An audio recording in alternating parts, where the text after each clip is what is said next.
जय श्री राम, जय माता दी। मंत्र सिद्ध होने के 7 लक्षण। अगर आपका मंत्र माँ दुर्गा का जाप करती हो और जाप कर रही हो, माँ काली का जाप कर रही हो, माँ की कोई भी स्वरूप और कोई भी विग्रह का अगर आप जाप करते हो, माँ से प्रेम है और अगर आप मंत्र का जाप करते हो, मंत्र सिद्ध होने के लक्षण। अगर हमारा मंत्र सिद्ध होने वाला है या सिद्ध हो रहा है तो हमें कुछ ऐसे अनुभव जरूर प्राप्त होते हैं। इन अनुभवों को नकारा नहीं जा सकता। ये अनुभव सच्चे भक्त को अवश्य ही होंगे।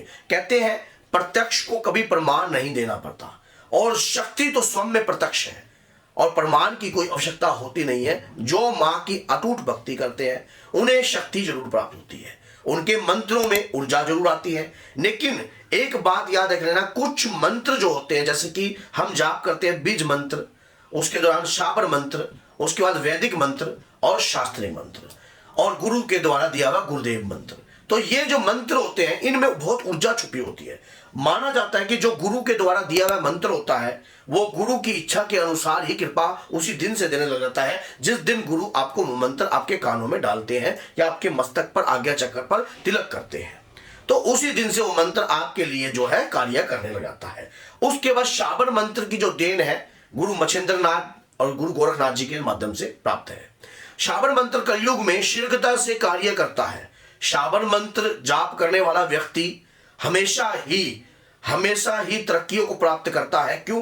क्योंकि शाबर मंत्र से झाड़े बहुत जल्दी लग जाते हैं। जैसे अगर आप मान लीजिए किसी को मियादी बुखार का झाड़ा है और तुरंत अगर आप शाबर मंत्र से झाड़ा लगाओगे तो असर मिलेगा। कईयों के दांत में कीड़ा लग जाता है, दांत कीलने का भी एक मंत्र होता है, तो मियादी बुखार का भी मंत्र होता है, पथरी को झाड़ने का मंत्र होता है, पित्ते की पथरी को झाड़ने का मंत्र होता है। ये सब शाबर मंत्र के द्वारा जो है कार्य करते हैं। बीज मंत्र से आपके सप्त चक्रों के अंदर ऊर्जा समा जाती है।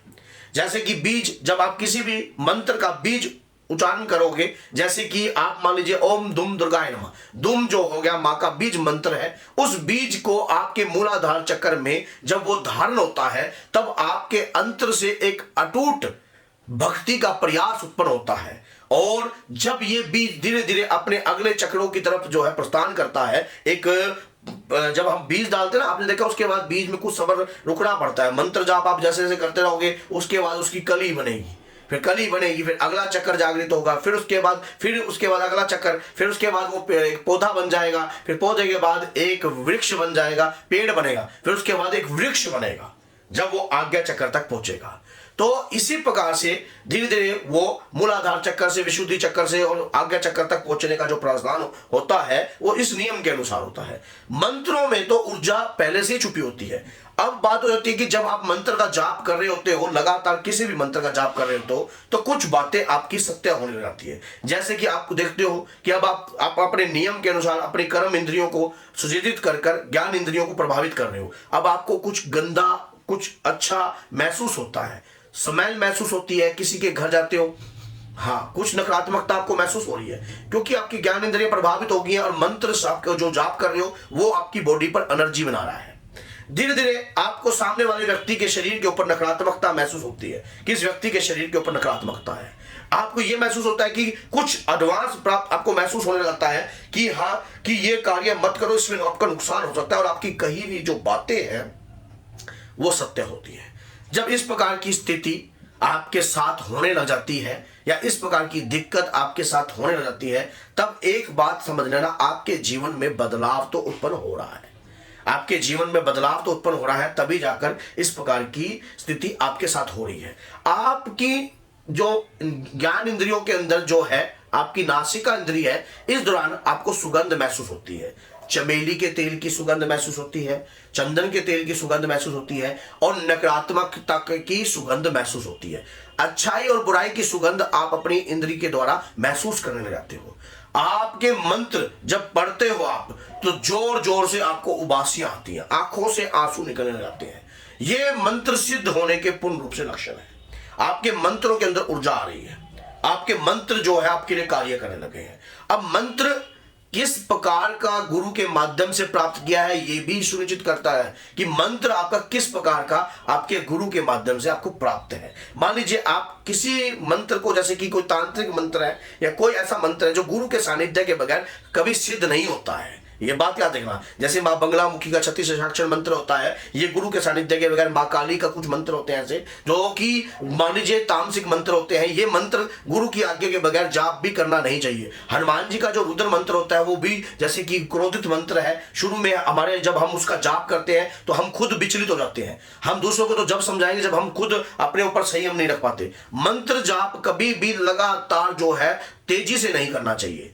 जब आप किसी भी मंत्र का जाप लगातार तेजी से करते हो तो उसकी ऊर्जा को झेलने की ताकत भी आपके अंदर, स्वयं के अंदर होनी चाहिए। कई लोगों को देखा गया है कि लगातार मंत्र का जाप करने का प्रयास तो करते हैं लेकिन बाद में ऊर्जा को नहीं झेल पाते।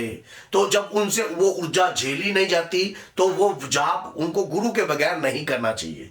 जो भी तांत्रिक या शाबर मंत्र जो होता है कलयुग में जल्दी शीघ्र जो है जागृत हो जाता है। माना जाता है 41 दिन के अंदर ही शाबर मंत्र आपका सिद्ध हो जाएगा।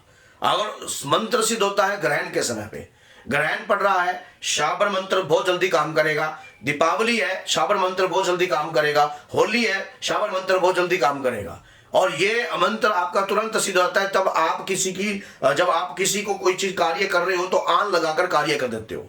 आन लगानी, ये सब जो सब्जेक्ट जो है गुरु है, गुरु के बगैर जो है थोड़ा सा ज्ञान अधूरा होता है कि आन कैसे लगानी है। अब जैसे मान लीजिए ओम, अब जैसे माँ का बंगलामुखी मंत्र हो गया, ओम लीम बंगलामुखी सर्व दुष्टानो वाचम मुखम पदम मम शत्रु स्तंभाय स्तंभाय जिया किलाय बुद्धि विनाशाय ह्रीम ओम स्वाहा। तो इस प्रकार से क्या होता है कि जैसे माँ का 36 हस्ताक्षर मंत्र हो गया, इसमें भी अमुक लगाया जाता है।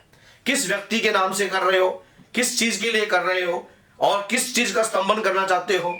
तो इसी प्रकार से मंत्रों का थोड़ा ज्ञान होना जरूरी है, तभी जाकर किसी मंत्र को उठाना चाहिए। मैंने माँ दुर्गा का एक ही मंत्र बताया जो कल्याणमी है, ओम दुम दुर्गाय नमः। इस मंत्र से कोई गुरु की आवश्यकता नहीं है किसी भी प्रकार की। आप इस मंत्र का लगातार अगर जाप करोगे तो आपका मंत्र जो है सिद्ध होगा। और सिद्ध होने के लक्षण बॉडी पर ही होते हैं। सबसे पहले संकेत बॉडी पर ही आते हैं। बॉडी पर ऐसे ऐसे संकेत आते हैं, कुछ बातें सत्य होती हैं, कुछ बातें असत्य होती है। तो इसका मतलब अभी आपका संपर्क जो है शक्ति से पूर्ण रूप से नहीं हो पा रहा है और इसके लिए आपको ज्ञान की आवश्यकता है। देखो, ज्ञान के बगैर तो ये संसार जो है अधूरा है। जिसके पास ज्ञान नहीं है वो व्यक्ति जो अधूरा है। ज्ञान के बगैर जो है संसार मिथ्या है। और कहते हैं कि ज्ञानी से ज्ञानी लड़े तो ज्ञान सवारे हुए, मूर्ख से मूर्ख लड़े तो मूर्ख बजाई हुए। अगर सही रूप से मूल मंत्र का ज्ञान आपको आ जाए तो आप उसी दिन से मंत्र के प्रति जो है कार्य है। गुरु मंत्र ऐसा होता है, जब गुरु आपको मंत्र देते हैं तो मंत्र गुरु के द्वारा भी आपको तिलक करके उसी दिन से काम कर सकता है। अगर गुरु चाहे तो उसी दिन से वो मंत्र आपके लिए काम करता है जिस दिन से गुरु आपका तिलक कर देता है। ये और ऐसा भी होता है कि आपके प्रयास के लिए, आपके अभ्यास के लिए आपको मंत्र का गुणगान करने के लिए देते हैं। फिर आपको अनुभव होते हैं, धीरे धीरे वो अनुभव अपने गुरु से शेयर करने चाहिए। लेकिन आज के समय में सही गुरु प्राप्त कैसे होता है? अगर सही गुरु की तलाश है तो आप ये लिख देना कि गुरुजी हमें अच्छे गुरु की तलाश है, उस पर एक वीडियो बना दीजिए कि हमें अच्छा गुरु कैसे प्राप्त हो। तो मैं कोशिश करूंगा उस पर भी एक वीडियो बनाने की। तो अगर वीडियो अच्छी लगती है तो लाइक कीजिए, चैनल को सब्सक्राइब कीजिए और अगर माँ दुर्गा के भक्त हो तो 10 लोगों तक जरूर शेयर कीजिए। जय श्री राम, जय माता दी।